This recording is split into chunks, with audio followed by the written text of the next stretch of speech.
This is Dr. John Tolson, and you're listening to the Disciple Making Podcast.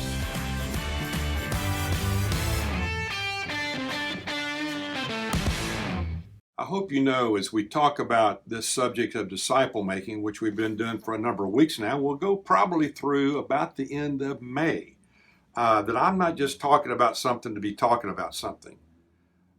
You live life long enough where you have to begin to focus on things that matter.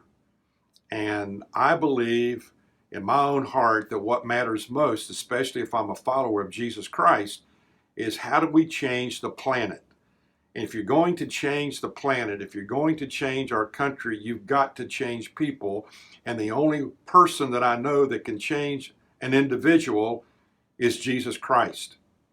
And so how does that happen? How do we engage in God's plan, if he has one, to do that? In Matthew 28, Jesus said, "Go therefore into all the world and make disciple makers." He actually said make disciples, but then if you begin to tear that apart and translate it, it means to make disciples who make disciples who make disciples who make disciples. So, in one of our previous lessons, we said that the word Christian is only mentioned 3 times in the New Testament. The word disciple is mentioned approximately 269 times. So if you look up each one of those words and do your due diligence, through all of your findings in the top of a funnel, out of the bottom of the funnel drop 3 things that the word or term disciple means in the New Testament. So today all I want to do is talk about one of those 3 things briefly. What does the word disciple mean, and what bearing does that have on you and me personally, and how he wants us to operate in terms of allowing him to flow through us to make a difference in the lives of other people.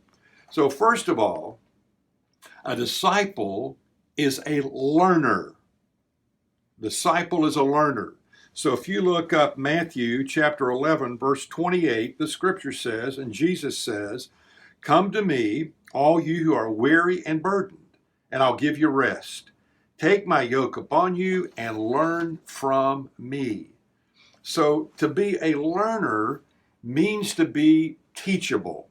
Someone said it this way: as long as you live, you learn, and as long as you learn, you live. So what we're asking here is not, did you learn, but are you learning? So obviously it's an ongoing process.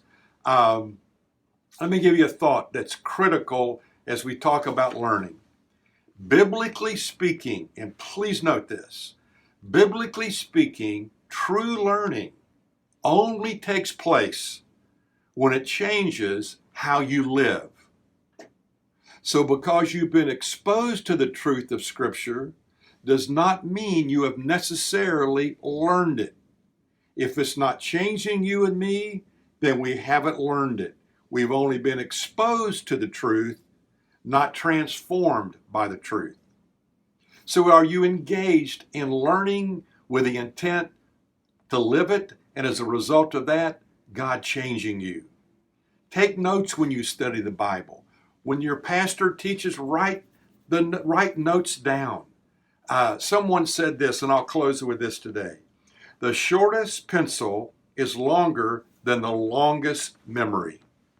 So, remember again, true learning, biblically speaking, only takes place when it changes how you live.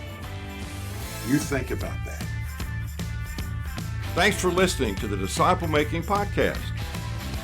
Check out our website at thetolsongroup.com and sign up for my weekly encouraging videos called Red Glasses Talks to come to your email every Monday morning. You can also find me at Dr. John Tolson on social media. I'd appreciate it if you'd leave me a review and share with a friend.